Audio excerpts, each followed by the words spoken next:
plastic cable clips, cutting corners and using cheap tools. These are some of the things I will never do as an electrician. And make sure you watch to the end because point number 9 is going to surprise you. One thing I will never do is twisting the wires together, whether it's in a socket, in the consumer unit like this.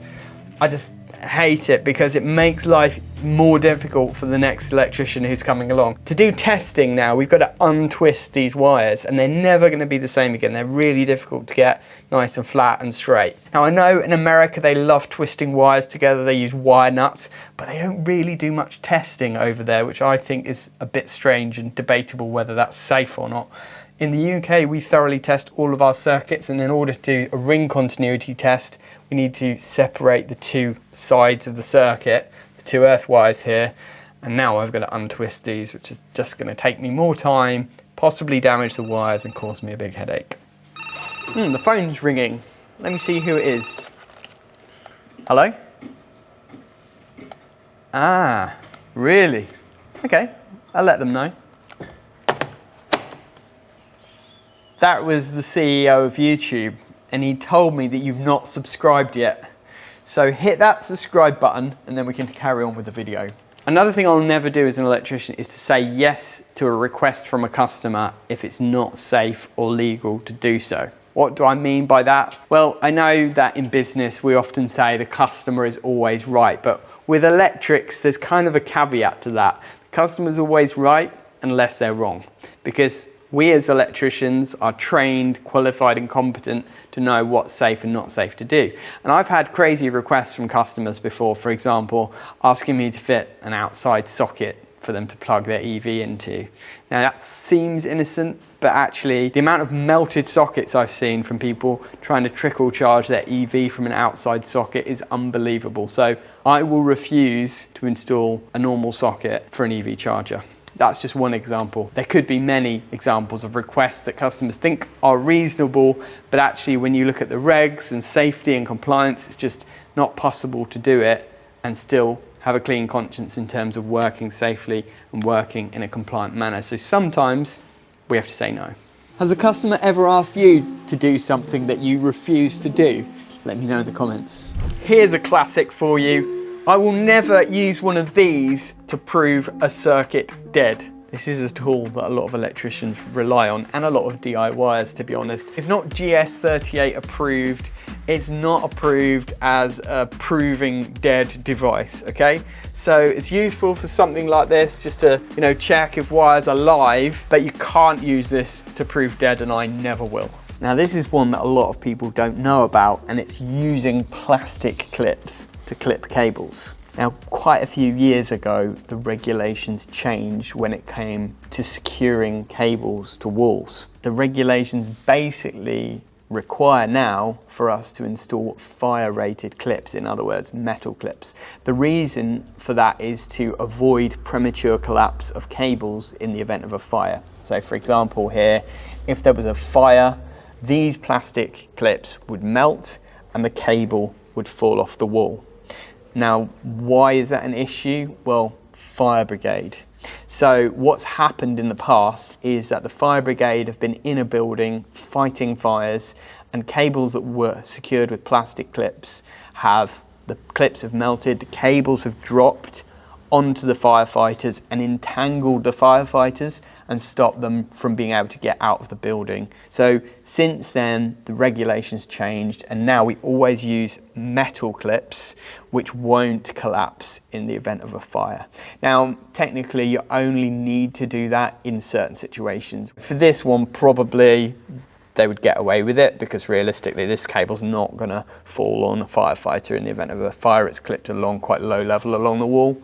But as standard practice for all of our EV charger installs, for all of our cable installs in general, we use metal clips or fixings to secure those cables. And that includes inside trunking as well, putting little metal clips to hold the single wires in the trunking so that they don't fall down. If the trunking melts, the wires stay solid on the wall.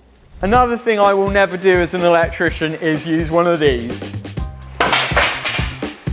Only joking, make sure you always clean up after yourself. Another thing I would never do as an electrician is use cheap tools. In my experience, you pay for premium quality, you get tools that are easier to use, safer, and last longer.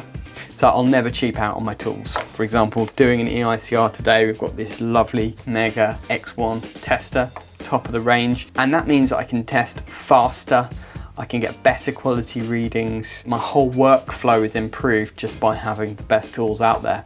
Same with screwdrivers, you know, a really good quality screwdriver with a good grip on it that feels nice in the hand and that's quality, it's not going to break, it lasts a long time, you get used to it, you get comfortable with it, it becomes like an extension of yourself.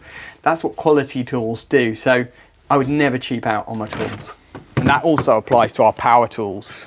Hilti power tools are the best quality in the market, in my opinion. Everything else feels like a toy compared to this stuff. It's solid, it's reliable, it helps you work fast, it helps you work safe, and it lasts for a long time. And that's why I'll never cheap out on my power tools either. One thing I will never do as an electrician is install an electric vehicle charging point without an upfront double pole RCD. And the reason for that is to do with regulations. In the past, it was thought that because a lot of EV chargers have inbuilt type A RCD protection with 6 milliamp DC protection, that you didn't need to fit an upstream RCD. But over time, we've realized that those internal electronic RCDs don't really comply with BS 61009, which covers RCDs. So now we always fit a double pole dedicated RCD upstream of the EV charger. It has to be a type A RCD to be able to cope with certain amount of DC leakage as well. And usually what we do is put a double pole RCBO in. That tends to satisfy those requirements. But if you can't put an RCBO in, then an MCB and a double pole RCD is sufficient. Another thing I would never do as an electrician is cutting corners just to save time. And here's a classic example, right? This fire alarm cable has just been lashed in above the suspended ceiling. Now, obviously it's quicker to just throw it in like that, and when the ceiling tiles are in, nobody sees it, but it's not safe and it's not compliant. Clipping it up would have taken a bit more time, but would have resulted in a better, safer, more compliant job. And that's something we always do at Artisan Electrics. Don't cut corners. And here's another example of cutting corners or just not taking the time to finish a job properly. A knockout has been busted out on the side of this isolator switch and they've not bothered to seal it up with a grommet or something like that. Now, this wouldn't even have taken much time, just a couple of seconds to fit a grommet, but it's a classic example of just not finishing a job properly, cutting corners to try and save a bit of time. Now, this one's something that I've always stuck to, and that's never to recommend a product to a customer that I wouldn't genuinely buy myself. I believe in genuine recommendations for products, so I'll be always honest with customers. We do a lot of due diligence about the products that we tend to offer to our customers anyway, but if the product's not really good enough for me and I wouldn't buy it, then I wouldn't recommend it to a customer. And I think that's a hard, fast rule to apply to maintain integrity, to make sure that customers always keep trust in the products that we recommend to them. Now, that does create a problem because sometimes I could be tempted to recommend cheap products to customers that would fit with their budget, but the quality is not up to the standard that I would expect. And that creates a challenge because at the end of the day, I could potentially lose a sale with not having anything to offer to the customer that's genuinely good, that can fit with their budget. I've had this a lot with products that are out there, whether it be solar inverters or EV chargers or battery systems that are low budget systems. The brands have come to me and asked me to promote their product or offer it to our customers and become a approved installer for their product. But when I've done the due diligence on the product, I've just found that the quality is not up to the standard that I would expect, and therefore I've just refused. And it does mean that we do lose out on business for certain customers, but that's just something that I've had to kind of make peace with, knowing that at least whatever I do recommend and install will always be a high quality product that can be relied upon and something that I would genuinely buy myself. Do you know what the time is? It's time for you to subscribe.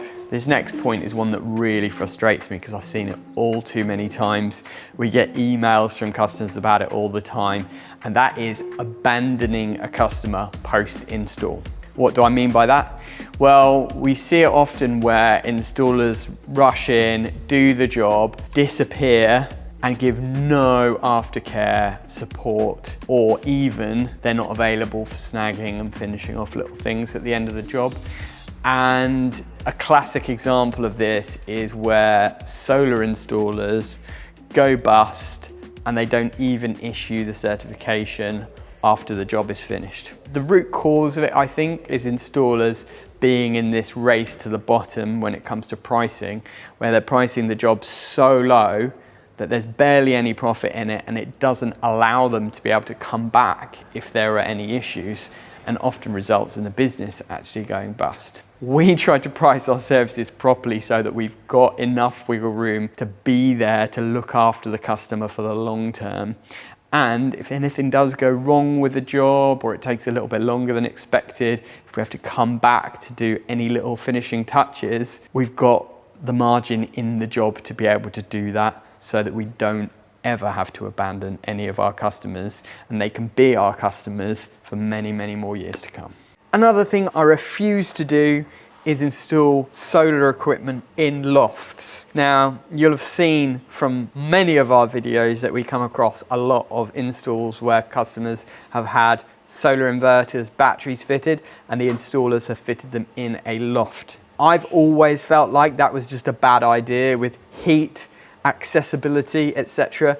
But recently the PAS 63100 regulations came out, or guidelines came out, about the installation of battery systems, and they specifically mentioned that it's not suitable to fit batteries in lofts for a reason that I would have never thought about, which is the fact that if you've got a heavy battery in a loft and then there's a fire, it could literally fall through the ceiling and land on somebody and crush them. So that's just another reason why putting equipment in lofts is a bad idea, and I will never do it. So those are my 10 things that I will never do as an electrician. I'd love to know what yours are. Leave them all in the comments below. Like and subscribe, and why not watch one of these 2 videos that YouTube thinks you'll enjoy.